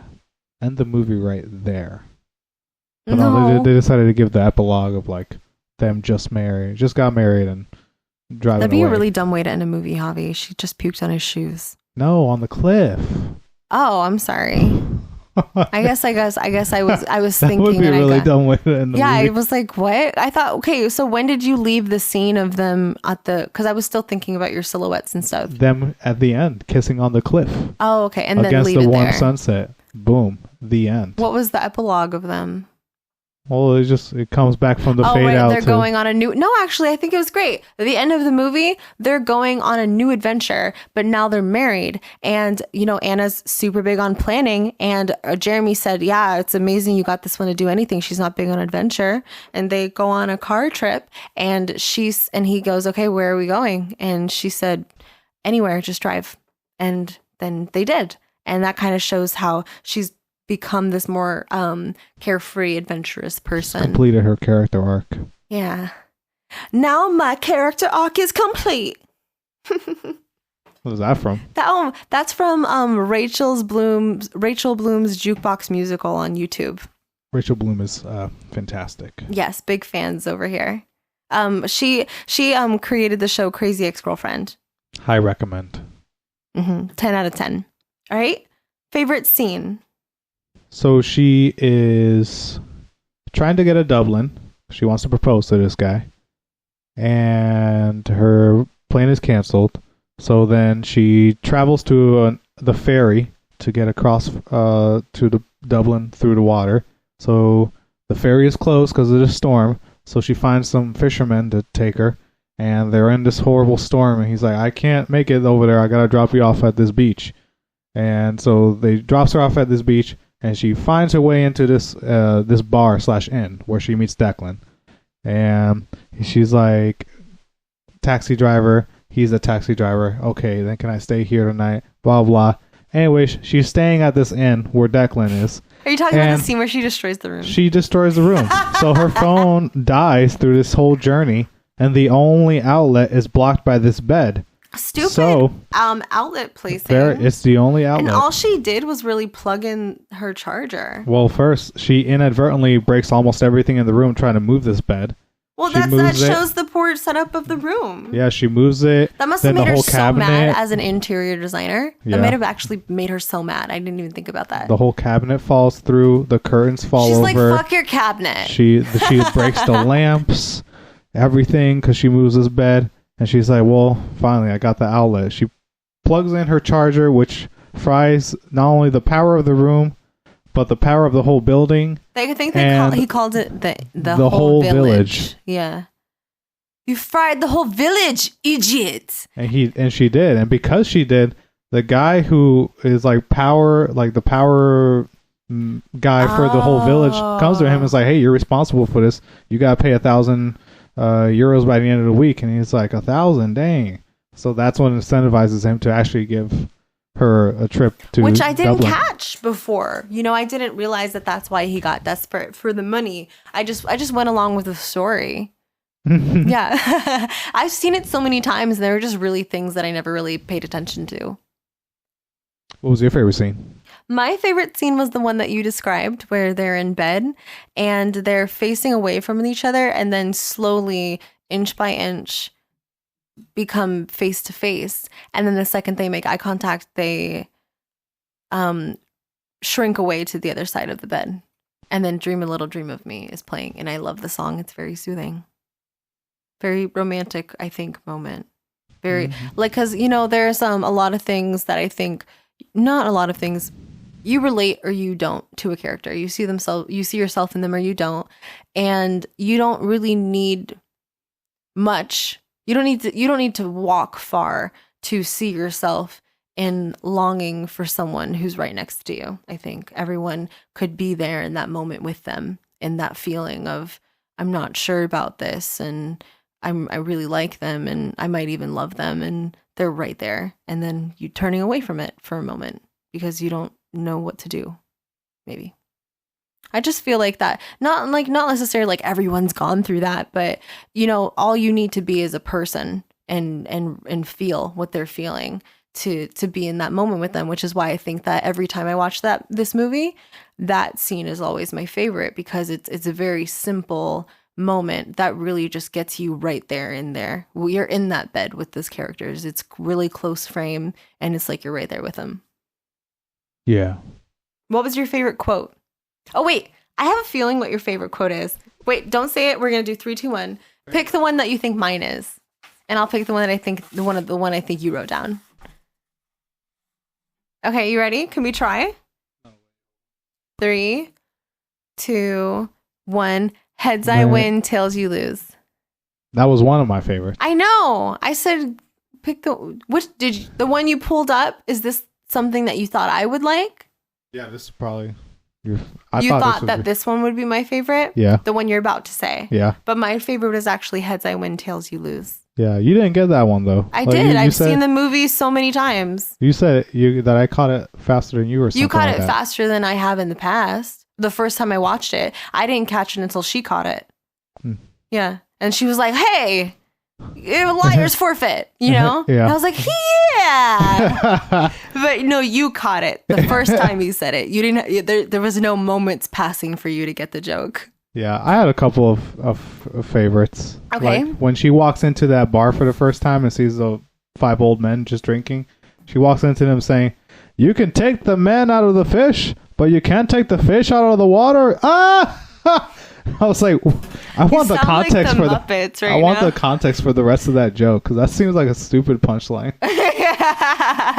Maybe you could look it up. Yeah. Hey, yeah. Heads I win, tails you lose. I might steal that if I remember. But my favorite quote with one I thought you would say was, "The bride is at her wedding." Wait, can I say this one? I might know it by heart. If you must steal, then steal my sorrow. If you must lie, then lie with me each night of my life.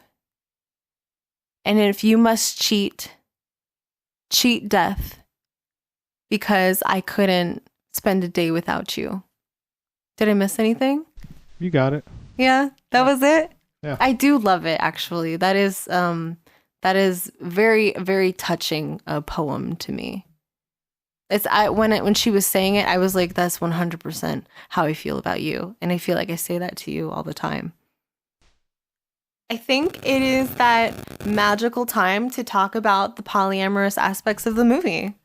Oh, Javi's got a big cheeky little grin on his face. That's exciting. I have nothing really that serious. I have nothing.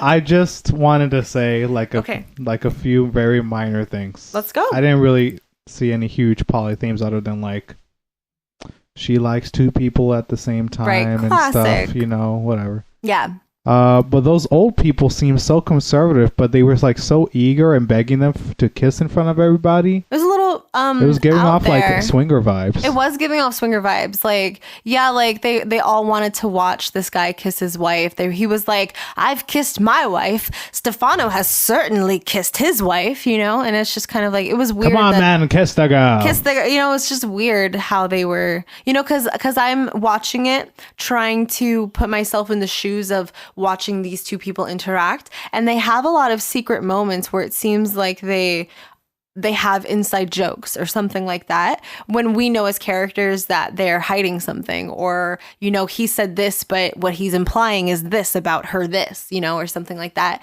But when you watch it from the outside perspective of someone observing them without knowing their history, it does kind of look like they are married. It looks like he's saying things that are cheeky that she maybe appreciates, when really he's saying something that's cheeky that she does not actually appreciate that much.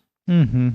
Also, when they woke up the next morning, like when they're in the kitchen getting breakfast, he's like, "Oh, you guys have a good night," and he winks at the guy, and I'm like, you know, these old guys, these old people who seem so conservative. They seem so horny. They were like very horny. Oh my gosh, did you see the innkeeper's wife lean in when Stefano was kissing his wife? And they were the older Italian couple that was at the inn, as a reminder. When she saw that, she looked bothered, like hot and bothered. She was like leaning in. She stopped. She started breathing a little heavier, and her face was still. Like she was just like licking her lips a little bit. Moving her hand under the table. Stop! No, but that's a similar vibe. Like something was ignited in her watching them do that. You know, they were going at it. You know, they just made it. He said, they full on kiss. The secret to lasting marriage is kiss her like it's your first time and your last time. Yes, I tried to do that. It's also one of my favorite quotes. Yeah. So yeah, it was. Yeah, you're right. It was giving swinger. That was your poly note. Yeah. Other thing was, you know, we're supposed to be okay with the cheating because she's not real romantic with her boyfriend, but it's still cheating. No, I think we're supposed to be okay with the cheating because she was kind of coerced into it. I actually didn't even recognize it as cheating, even from a monogamous perspective, years and years and years ago. So, this movie came out in 2010. So I became polyamorous when I graduated from college officially in 2019. So 9 years, you know, I was exposed to this film already. And it never occurred to me as cheating, actually, until I was polyamorous. And then watching it now, I was like, oh, like, you know, technically that's a rule of monogamy is you're not supposed to kiss anybody. And they kissed. And not only did they kiss it, they weren't putting on a show. Like if you asked them to be honest with you about what that kiss was like for them, they leaned into it heavily, you know, coerced or not. That's their truth. So technically it was cheating. But I think we're supposed to not mind because of how it came to be. I guess so. I guess what swayed me was like, yes, it seemed coerced, but then they really got into it. Mm-hmm. So I just felt like, well, whatever, you know, like.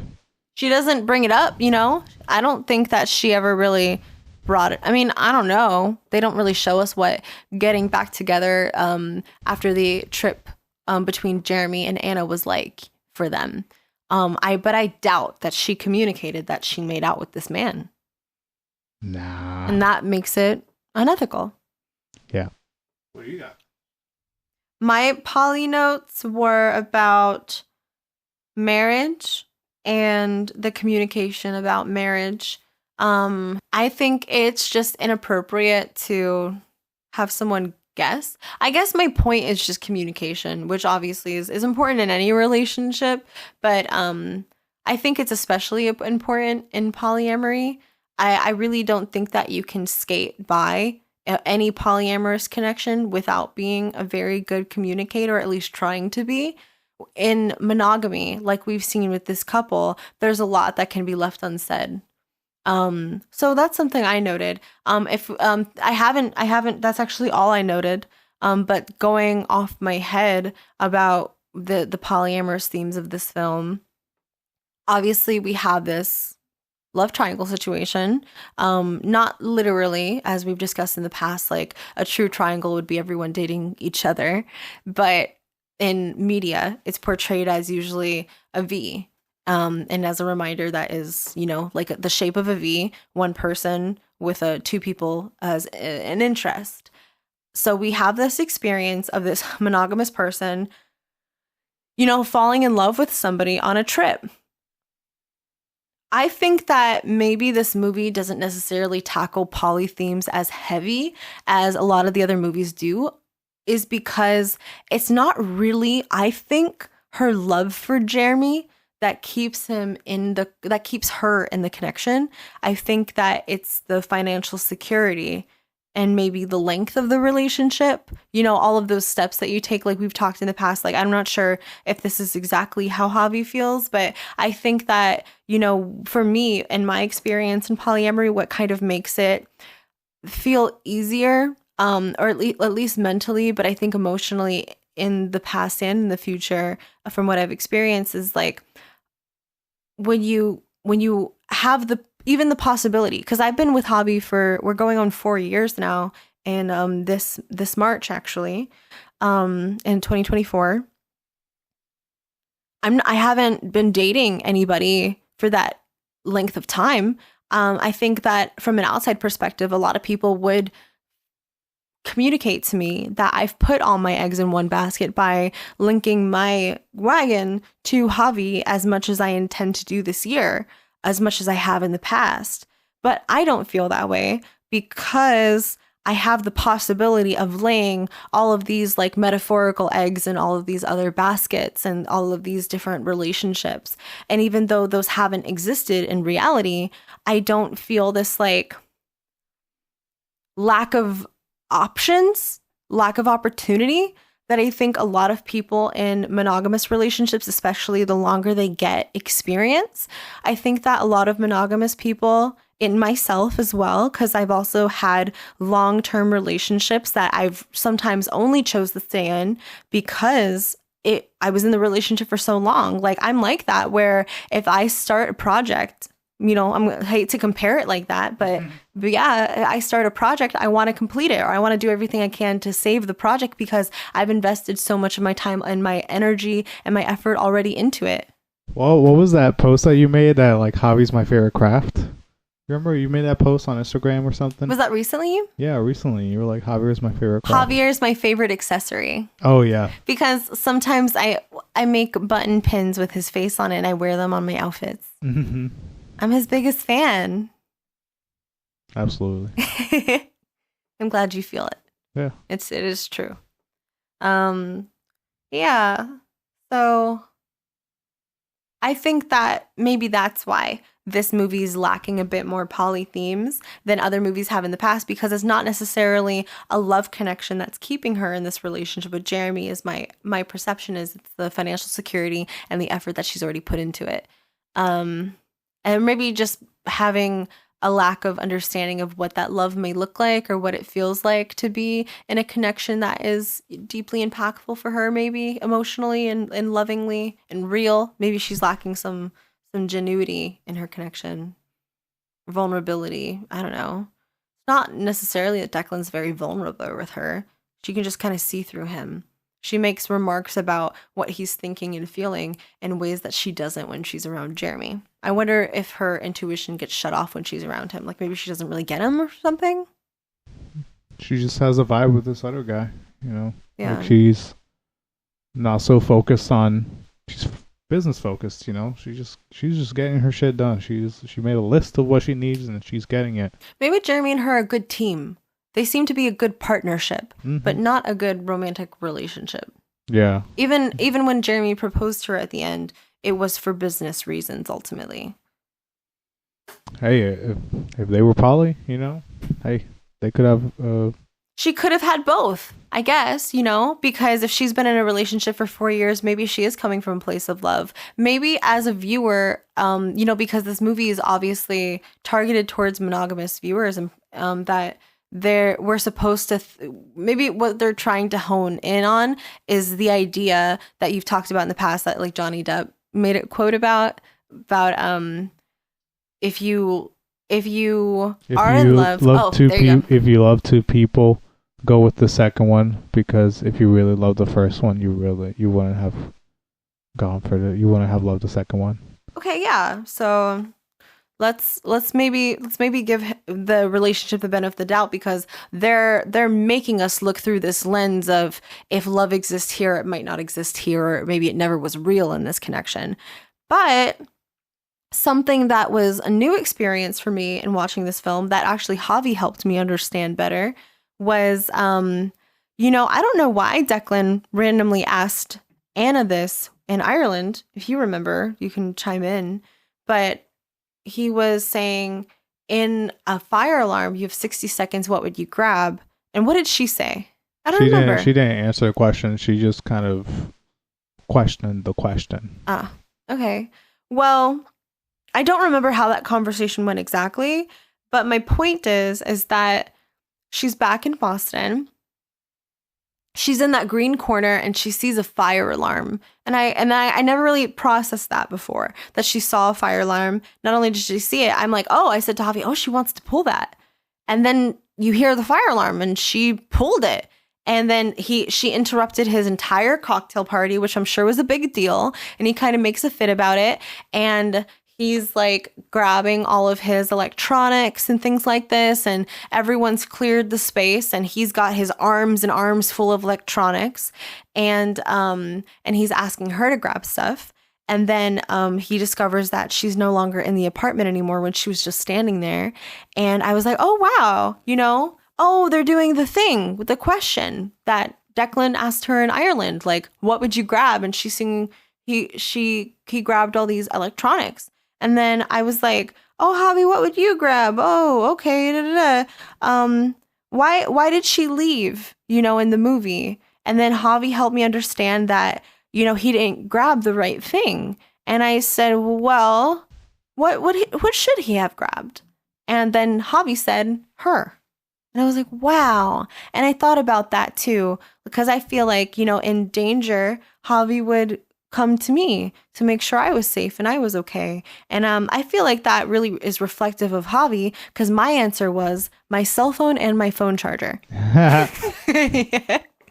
No, I grabbed my phone too. My wallet and my keys, and grab you. Phone, wallet, keys, and then your hand. And yell at the cast to go. Oh, yeah. Like, be free, get. Yeah. Better you're a free life than a dead one. Yeah, you're free, man. Better a free cat than a dead one. Yeah. Okay. That is what changed my perspective on that, is that, the monogamous lens they want us to view this relationship through, but also the ending when he didn't really seem to value her ultimately. So was there love there actually? Maybe not. So yeah, maybe that's why the poly themes aren't as strong here, because polyamory only exists if there's many love. That's the word, is multiple, polyamor, love, polyamory. And if there's not multiple loves, then there's no polyamory to remark on. Mm-hmm. There could be multiple relationships, but not multiple loves. Sure. Yeah. At the beginning, how it maybe would have impacted their relationship if she was polyamorous is that she might have been open to pursuing a relationship with Declan, and maybe vice versa if he was polyamorous as well, but they would not have any interest at all. So it would more be like Harry met Sally, except they were single when they met or something. They would have never met if she was poly, because she... I wouldn't say that. I guess because she's monogamous, she has more tendency to believe in the relationship escalator than someone who is polyamorous might be. So yeah, I could see that. That's why she wanted to go and hunt him down in Dublin to propose to him. Or she's like, what am I doing in this relationship or something? Yeah, come on, priest. I've been with this guy for 4 years. That's why I need to go out and marry him. Mm-hmm. I unfortunately, Melanie Martinez does have a song called, I'm not sure if this is how she actually feels, but there's a song called High School Sweethearts that it's like, basically like, don't waste your time with me if you're not going to walk me down the finish line. And it's like, ew, gross. Yeah, I assume most people are monogamous, even the cool ones. Yeah. Maybe even death grips. Hard to believe, but who knows? Maybe. Death grips. Death grips. Is there anything you wanted to touch on with the polyamory aspects of the movie? You did a great job. You think so? I did more than I could pull out from this. Yeah. Well, it's like because the tug and pull of monogamous restraint here is profound, because it's the thing the entire time is you can't have her. She's about to be engaged. She doesn't want you, and vice versa. She's like, you can't have him. You are about to get engaged. You've been in this relationship for 4 years. You don't know him. So it is there, but because there's no love in her previous relationship, what's really only there are the rules, not necessarily the connection. But it could just kind of goes to show how restraining these relationships can be. So what do you think, Hailey? Should these people be poly? I mean, like, if there's one of the reasons that we talk about these issues in these films is if there's a problem to solve. I guess technically in this movie, there is a problem to solve because there's a lot of push and pull here of this like yearning for connection once they start having it, and they're blocked in that. So in that experience, isolated, yes, polyamory would solve that. But as characters, generally speaking, to better impact their relationship going forward, I guess I don't necessarily think it matters in this story in particular, but I do think that, most people benefit from being able to explore whatever avenue or route their world looks like, or their path looks like, or whatever they want to do. So I think that as Anna is embracing this new sense of adventure, that it would align maybe with the new ideals that she's come to find.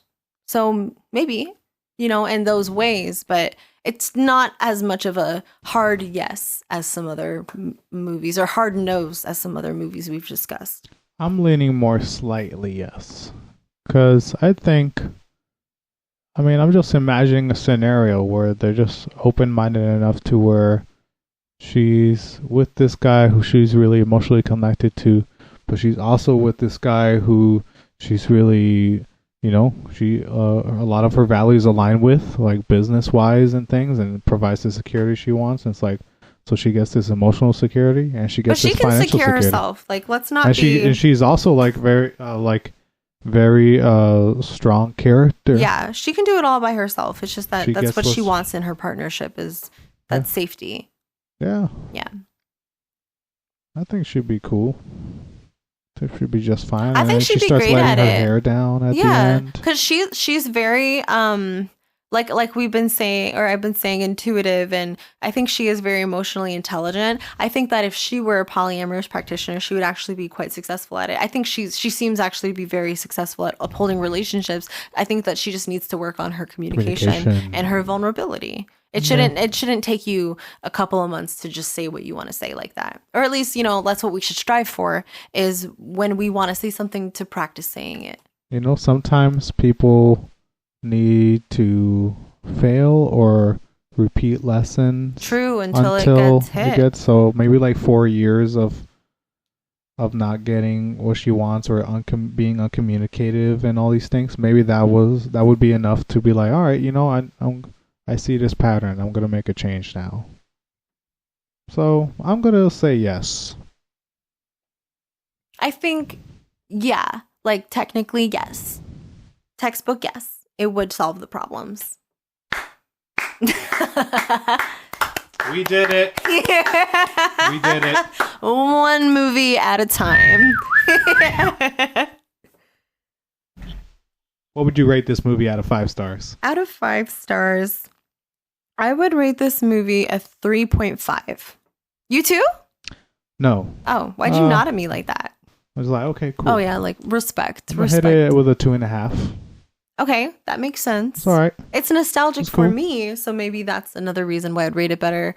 When we do this show, you do tend to choose, and like these are all movies that we super duper love, right? And you keep choosing movies that are very like deep, and all mine seem to be lighthearted and more fun. So maybe I'm just like more fun than you, is what I'm getting. We both thought Frida was a 5-star movie. That's that was true. Really deep. That is one of my favorite movies. Okay, I'll take it back. So an average of 3 for us. Yeah. And Letterboxd has an average of 2.9. So they feel the same way, Hailey. Yeah. It feels 3 so out of 5 good when stars. we can like relate to the masses. It's so confusing when you have an opinion that's so different from what other people think. You want to hear some reviews of what the people think? Yes. Enemies to lovers, shared bed, 5 stars. Yes. Clichés, yes.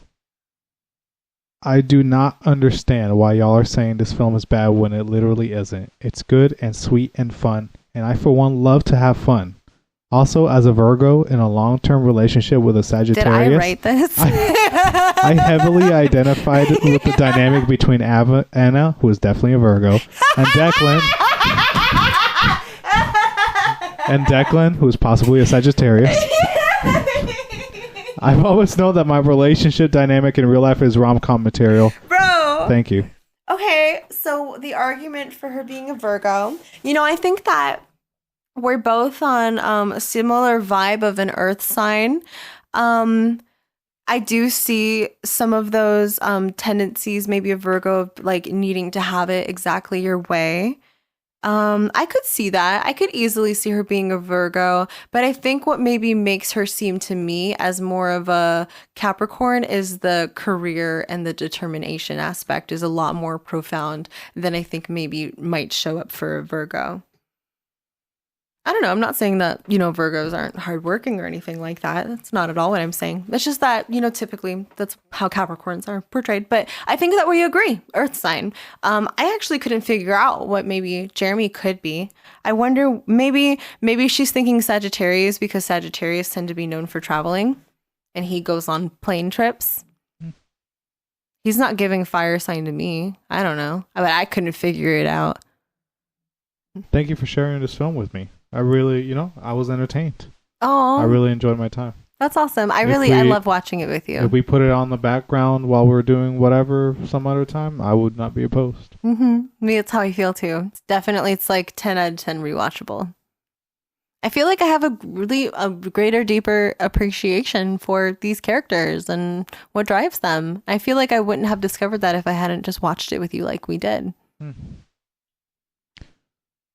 All right, Hailey, are you ready for my last movie of this season? Oh my God, are you serious? The last movie of the season? Mm-hmm. Oh my God, it's that time, huh? Mm-hmm. How many episodes is this? I'm not sure, but this one is being released in March, and my next one is being released in April.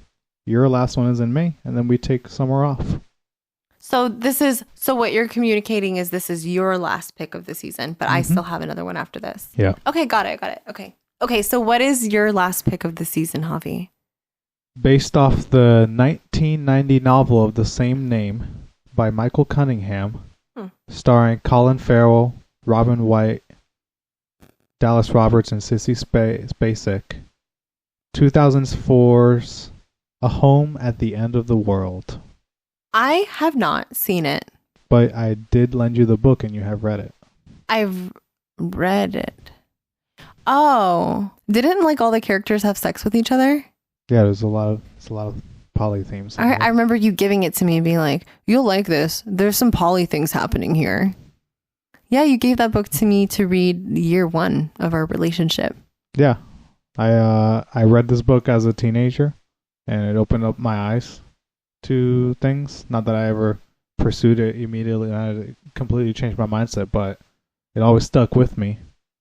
Clearly. And you haven't brought it up in 4 years. Yeah, now as a poly person, I think I could probably have a new perspective on this whole story and these dynamics that these characters interact in. I didn't know it was a movie too. Mm-hmm. And I'm excited to watch it with you and then maybe get a greater understanding about how this has impacted you on your journey. Fantastic. Cool. See you then. All right. Thanks so much for tuning in. Please share, review, or comment to help us get discovered by new listeners. You can follow us on Instagram at Just Be Poly Podcast to stay updated on new episodes. I'm Hailey. And I'm Javi. And this has been the Just Be Poly Podcast. See you next time. Bye.